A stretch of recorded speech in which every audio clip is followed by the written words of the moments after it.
सही दा खाना का करे दे सदा द दरगो हां तो पैस दغه پکې کړی دی دا هغه شیرا بالکل زما په خیال تاسو جوړی شیرا سره یې نه موږ شیرا نه بس کړی موږ غفور خان کا سره ها مولانا سره لار په زموږ جګړه وکنه صحیح ده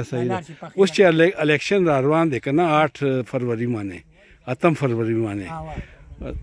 یعنی نمې کال چې وخی دي کنه دوی مېشه 8 تاریخ باندې الیکشن دی نو تاسو ووټ بچاله ورکوي مو خو خیال کیږي چې غفور خان لاغه هغه خاصه اسه د مقامی سړی دی کنه او کارونم کوي ٹھیک ده کنه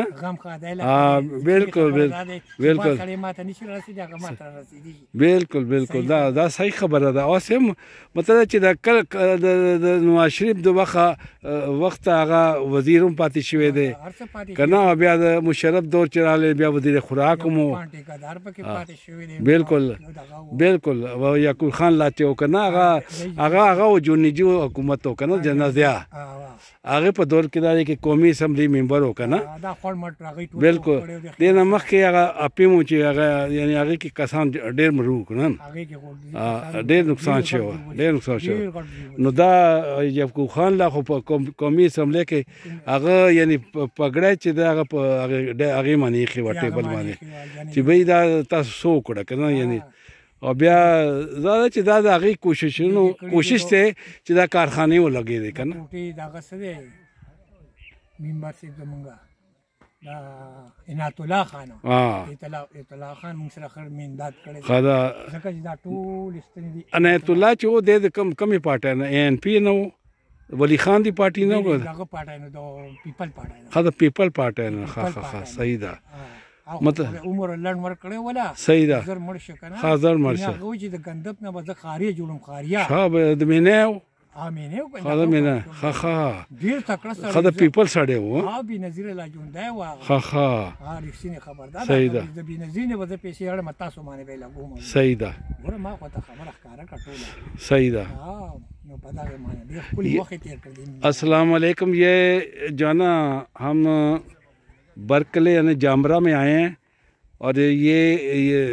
तसनुम सदे मोहम्मद ज़ादा ये इनका नाम है और ये यहाँ के मुकामी हैं साथ ही इनका मकान है और फिर उसके मकान के साथ स्कूल भी है तो ये इलाके की रिपोर्ट बता रहे थे कि इस वक्त ये काम जो इन्होंने जो गलियाँ बनी हैं ये किन्होंने बनाई तो वो कह रहे हैं कि इसमें ज़्यादातर हाथ जो ना गफूर खान का है और जिनका ताल्लुक़ जो है ना मौलाना फजल रहमान की पार्टी जमात उलमा इस्लाम से है तो यहाँ मतलब काम किए गए हैं और इंशाअल्लाह आइंदा जो वोटिंग होगी तो मेरा ख्याल जो है ना गफूर खान को वोट दिया जाएगा तो ये है जी ये पूरा यानी इलाका जो है ना यानी देखें कितना सब सरबरा है ये अरक इस अरक है यहाँ मतलब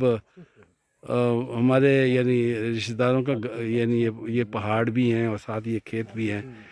तो हम ये ज़रा चहल करने के लिए यहाँ आए हैं